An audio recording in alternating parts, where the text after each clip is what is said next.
important thing about how it was and how it is and how the future looks like, especially when it comes to leadership. Yeah, especially when it comes to leadership in the era of artificial intelligence. How do we become emotionally intelligent? How do we become multiple other intelligences together so that we can be one of the best, right? So I'm going to give you in 3 big time leadership spaces, which I feel once you have it in you, it's already there. It's just that we need to revisit that to ensure that we are more relevant with today's times. So 30 years back, I would really have this fear in my mind when I would be outside my boss's cabin waiting to talk to him. 30 years later, 2025, Gen Zs, they could have no qualms in reaching out even to the CEO of the organization. They would go to the bosses and say, why this? How to do this? And so forth. Zero fear, zero filter, zero guilt. And I had all of them 30 years back. Loads of fear, loads of guilt, loads of filter. What do I go and speak? Now today, one important element that I'm going to be talking on is how to be real, how to be raw, and how to be ready. Right? Are you all in? Yes. Okay, so Chanakya. We've all heard about Chanakya, ancient wisdom. Now he says before you start any work, you need to ask yourself 3 questions. Why am I doing it? What might the results be? And will it work or will it be successful? Will I be successful? It's like if you are launching a startup in the Instagram. You just don't go ahead and post it. You ask, what's the story behind it? Will it spark engagement? Will it align with who I am, right? And then you go ahead and deliver. So what is important here is to understand that there's some element of humanness in this AI space. I'm going to ask you all to do a small little exercise right now with me. What you need to do here, it's a 30-second exercise. What you need to do here is close your eyes, keep your feet grounded onto the floor, both your feet, and close your eyes. And I want you to think about a moment in your life, which was a very joyful moment. A very joyful moment.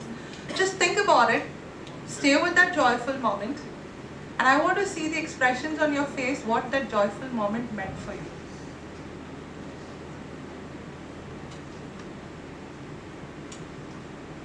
I see some beautiful smiles on your faces. Okay, you can open your eyes gently. So I'm not going to ask you, who did you think about? I'm going to ask you, were you feeling happy in that space? Yes? Yeah?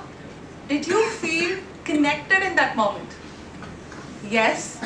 Were you thinking from your ego? No. Were you thinking about the qualities of your personality at that moment? No. What were you doing? Just being connected, just being present.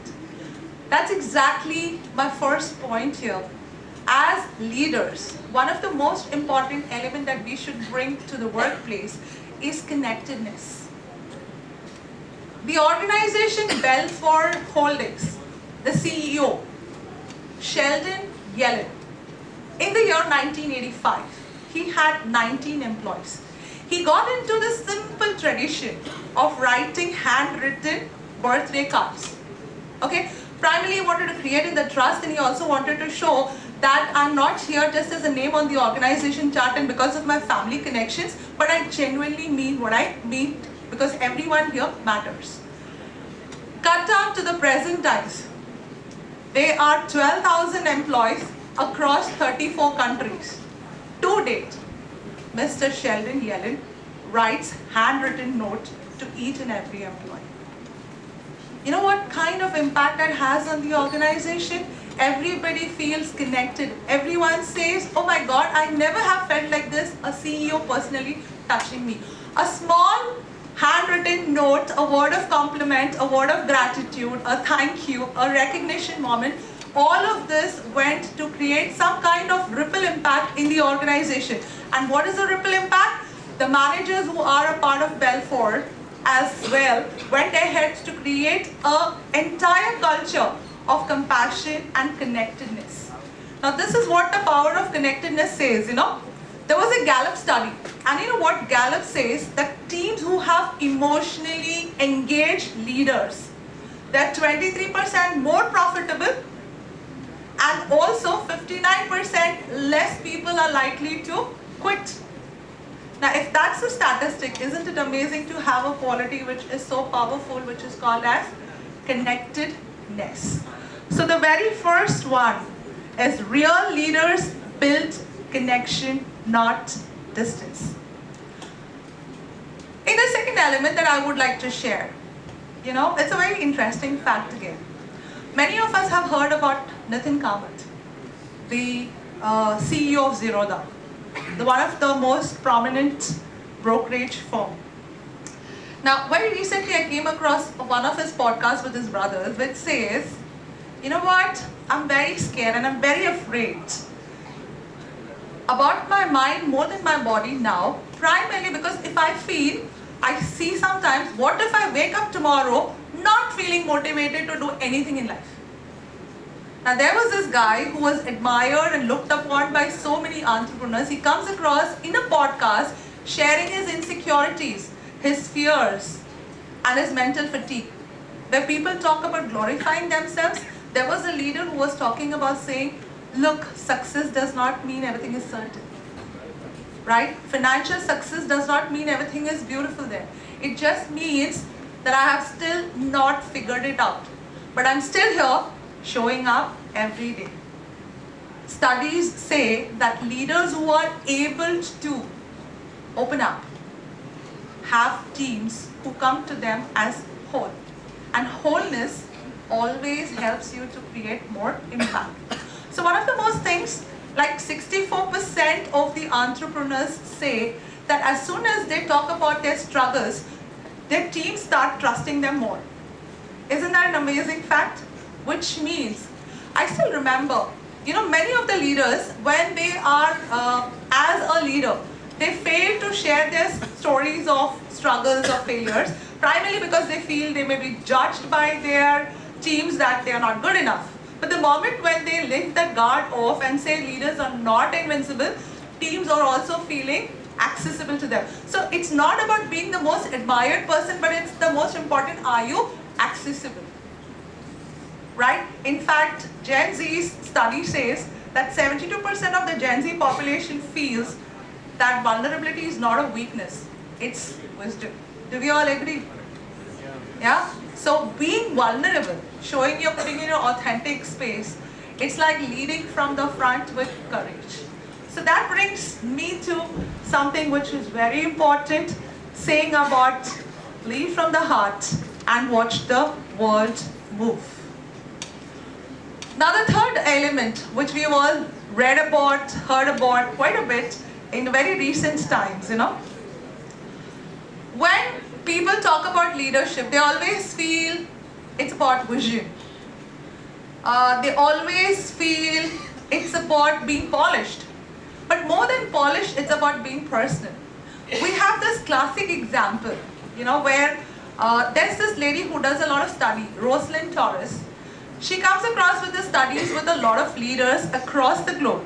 And this is what she says, that leaders across the globe, they don't wait for anything to happen, but they make things happen. They're bold enough to do things, they're bold enough to shape the future, and they're bold enough to make that difference and not be the same like the others. Right? We have a very local example here. There's this gentleman called as Kailash Kabra from Kabra Jewels from Ahmedabad. Now this is a gentleman who got a 200 crore turnover milestone. And the moment he did that, how he got that, he did not go and indulge in himself getting a luxury car, but what he did was phenomenal. You know what he did? He went ahead and brought in such gleaming vehicles, high-end vehicles for the top 12 employees of his organization who has been with him right from the start. And then he brought two-wheelers, mobile phones, family holiday packages, gold and silver coins for the rest of the people. Now one thing he said very beautifully, it's like when I travel, and if I have to go fast, I will go alone. But if I have to go far, I need to take everyone along with me. So he said it's not about me, myself, it's not a solo trip, but it's everybody jointly who makes the difference to help me be successful with my dream.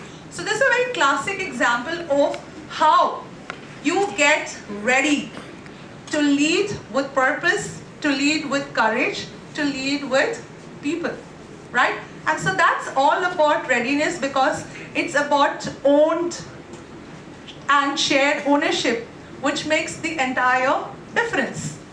So ready isn't flawless, it's about all those leaders who have it. They're in uncertain, still make the bold move, shape the futures, and get there.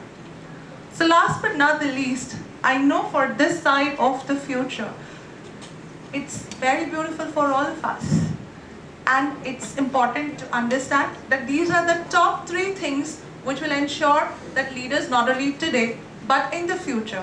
Because in AI times, it's the human beings that make all the difference. So getting real in connection, raw in courage, and ready in conviction. So with that, I would like to make you reflect on this space, and thank you so much.